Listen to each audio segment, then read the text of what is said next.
नमः संस्कृताय विद्यार्थियों, मैं पूर्णिमा शर्मा आज कक्षा अष्टम की संस्कृत प्यूषम पुस्तक से एकादशा पाठ राम भरतयो मेलनम का अभ्यास कार्य और शब्दार्थ लेकर प्रस्तुत हुई हूँ। तो प्रारंभ करते हैं इस पाठ का शब्दार्थ और इसके अभ्यास कार्य को। शब्दार्थ का वाचन करते हैं। मेलनम मिलन, निवेदिताम सूचित किया जाए, राज्य लुब्धाया राज्य का लोभी, स्वर संयोगा आवाज का संयोग, क्लेदयति आर्द्र या गीला करता है, बाढ़म बहुत अच्छा, उपेत्ते आकर, दयितः प्रिय, भ्रातृवत्सल भाई के प्रति स्नेह रखने वाला, संक्रांतम प्रतिफलित या प्रतिबिंबित, रूपम छवि या प्रतिबिंब, आदर्शा दर्पण, तिष्ठति स्थित है,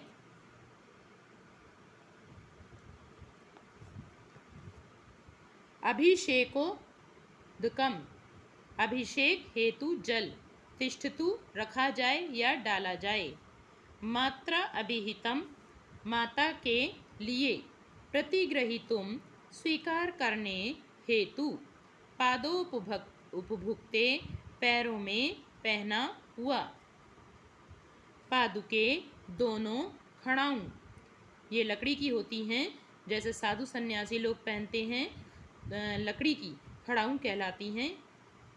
प्रयच्छ दे दीजिए। अब है अभ्यास कार्य।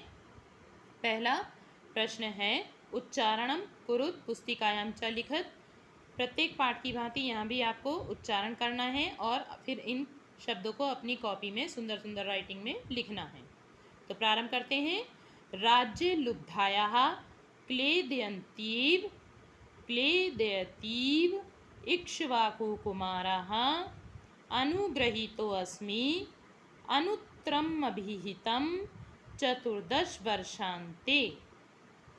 प्रश्न नंबर 2, एक पदेन उत्तरत। इनका आपको एक पद में यानी एक ही शब्द में उत्तर देना है। पहला है रामः सीता लक्ष्मणश्च कुतः स्थिता आसन। राम, सीता और लक्ष्मण कहाँ रहते थे? तो एक वन वर्ड में आंसर देना है, इसलिए मैंने यहाँ लिखा हुआ है, देखिए आश्रमे। आपको आश्रमे लिखना है। पितुः नियोगात कहा वनम आगता। पिता की आज्ञा से कौन वन गए थे? रामः राम। अन्यमपि वरम कहा इष्टवान। दूसरा भी वर कौन चाहता है? भरतः भरत। आपने पाठ में अर्थ में पढ़ा हुआ है कि भरत ने वर मांगे थे भगवान राम से दो, कि एक तो उनकी खड़ाऊं ले जाने के लिए और दूसरा पहला मांगा था क्षम्यताम कि जब राज्य 14 वर्ष के बाद वो भगवान राम को लौटा देंगे, जब वो 14 वर्ष का वनवास पूरा करके आएंगे। और दूसरा वर मांगा था कि वो उनकी खड़ाऊं जो पहनी हुई हैं वो राज सिंहासन पर रखेंगे, तभी वो उससे राज्य करेंगे। तो वो उनकी खड़ाऊं पहनी हुई भगवान राम की ले गए थे। तो दूसरा वर ये था उनका। तो किसने मांगा था? भरतः भरत ने। पादोपभुक्ताऊ चरण पादुकाऊ कहायाचत। पैरों में पहनी हुई चरण पादुकाएं कौन चाहता है? भरतः। तो दोनों का ही आंसर भरत है, क्योंकि उन्होंने दो वर मांगे थे इसलिए। अब अगला प्रश्न है इसका प्रश्न नंबर 3, पूर्ण वाक्येन उत्तरत। आपको पूरे वाक्य में इनके उत्तर देने हैं। पहला है भोतात निवेदिताम कहा उक्तवान। तो जहाँ जहाँ देखिए मैंने अंडरलाइन किया हुआ है, जैसे इसमें यहाँ अंडरलाइन किया हुआ है, केवल इसकी जगह पे आप लिख देंगे भरतः। हे तात सूचित कीजिए कौन कहता है? भरतः। तो आप लिखेंगे भो तात, उत्तर में निवेदिताम भरतः उक्तवान। फिर दूसरा है भरतः कस्य। देखिए इसको भी अंडरलाइन कर लेते हैं। कस्यः पुत्रः आसीत्। भरत किसके पुत्र थे? तो आप लिखेंगे भरतः, ये कस्य की जगह कैकेयः पुत्रः आसीत्। फिर अगला है लक्ष्मणेन भरतस्य स्वागताय किम अकथयत्। लक्ष्मण ने भरत के स्वागत के लिए क्या कहा? तो आप शुरू करेंगे यहाँ प्रश्न से। लक्ष्मणेन भरतस्य स्वागताय, फिर किम नहीं लिखेंगे, ठीक है। फिर लिखेंगे अकथयत, फिर यहाँ जैसे मैंने छोटा सा डैश लगाया है, आप छोटा सा डैश लगाएंगे और फिर आंसर लिखेंगे एही इक्ष्वाकु कुमार, फिर संबोधन वाचक चिन्ह लगाएंगे, विराम से खींचे और नीचे छोटी सी बिंदी लगाएंगे, ठीक है।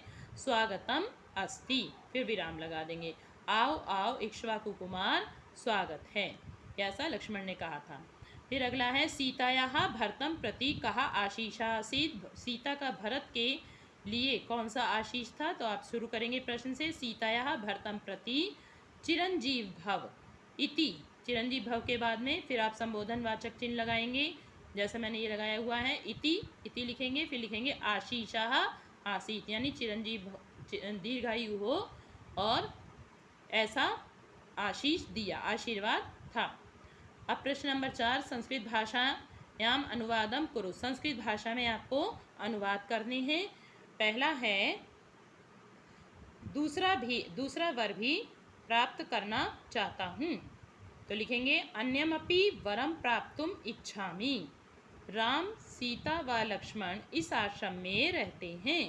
रामः सीता विसर्ग नहीं आएंगे, क्षम्यतां, रामः सीता लक्ष्मणश्च अस्मिन् आश्रमे निवसन्ति, भरत आ गए हैं, भरतः आगताः, मैं अनुग्रहित हुआ, अहम अनुग्रहीतो अस्मि। प्रश्न नंबर 5, अधोलिखित वाक्येषु रेखांकित पदानि आधृत्य प्रश्न निर्माणम कुरुत, नीचे लिखे हुए वाक्यों में रेखांकित पदों को आधार करके प्रश्न निर्माण करने हैं। जहाँ जहाँ देखिए आपको रेखांकित दिखाई दे रहा है, अंडरलाइन दिखाई दे रहा है, वहाँ वहाँ के मैंने शब्द यहाँ लिख दिए हैं। तो कैसे लिखेंगे इसको, आश्रमे एव रामः सीता लक्ष्मणश्च स्थिता, आश्रम में ही राम सीता और लक्ष्मण रहते हैं। तो क्या लिखेंगे, कुत्र, कुत्र मतलब कहाँ, ठीक है, कुत्र एव रामः सीता लक्ष्मणश्च स्थिताः, यहाँ तक लिख के फिर क्वेश्चन मार्क लगाएंगे, यह आपको आंसर है। एहि वत्स भ्रातृ मनोरथम पूरे, आओ पुत्र भाई के मनोरथ को पूर्ण करो। तो एहि वत्स भ्रातृ मनोरथम की जगह क्या लिखेंगे, किम, किम पूरे, क्या पूरा करो। तो यहाँ फिर उसके बाद में क्वेश्चन मार्क लगाएंगे। इस तरह से वन वर्ड में लिखने का उद्देश्य बच्चों ये भी है कि आपको ये न लगे कि ये बहुत लंबे क्वेश्चन हैं और आंसर हैं और इनको आपको याद करने में कठिनता होगी। तो केवल आपको ये वन वर्ड यहाँ पर इन शब्दों के स्थान पर प्रयोग करने हैं और बाकी पूरी लाइन आपको जैसे लिखी हुई है ऐसे ही लिखते चले जाना है। अगला है अन्यमपि वरम इच्छामि, दूसरा भी वर चाहता हूँ। तो क्या लिखेंगे, अन्यमपि वरम की जगह किम इच्छामि और फिर क्वेश्चन मार्क लगाएंगे। तब पादुके प्रणताय में प्रयच्छ, देखिए यहाँ पे तब भी अंडरलाइन है और पादुके भी, तो पादुके को आप अंडरलाइन नहीं करेंगे, केवल तब को करेंगे। तब तुम्हारी पादुकाएं, यानी कि तुम्हारी पादुकाएं मैं लेना चाहता हूँ, मैं चाहता हूँ, कस्से, तो किसकी, यहाँ पे तब की जगह क्या लिखेंगे, कस्से पादुके प्रणताय में प्रयच्छ। अगला है प्रश्न नंबर 6, संधिम कृत, अधिलिखित पदेषु संधिम कृत्वा लिखत, नीचे लिखे पदों में संधि करके लिखना है। तो अयम धन अस्मि, तो अयम अस्मि बन जाएगा, ठीक है, माँ पे हलंत है यहाँ पर, तो ये जो आ था अस्मि का ये इसमें स्वतः ही जुड़ जाएगा और ये पूरा हो जाएगा, तो अयम अस्मि बन जाएगा। सुधन आगतम स्वागतम, ऊ के स्थान पे वाह हो गया है, यण संधि हो गई है, देखिए, तो स्वागतम बना। अथ इदानीम, अथ धन इदानीम, यह है, तो अथ के था में क्या है, अ है और यहाँ ई है, आ और ई मिलके देखिए गुण हो गया तो बन गया अथेदानीम। फिर अगला अभिषेक उद्गम, अभिषेक में का में क्या है, आ है और यहाँ आगे ऊ है, तो आ और ऊ मिलके गुण हो गया है अभिषेको उद्गम। इस तरह से ये बना। आपको संधि यहाँ पर नहीं पूछी गई लेकिन फिर भी मैंने आपको यहाँ बता दी है। अगला प्रश्न है प्रश्न नंबर 7,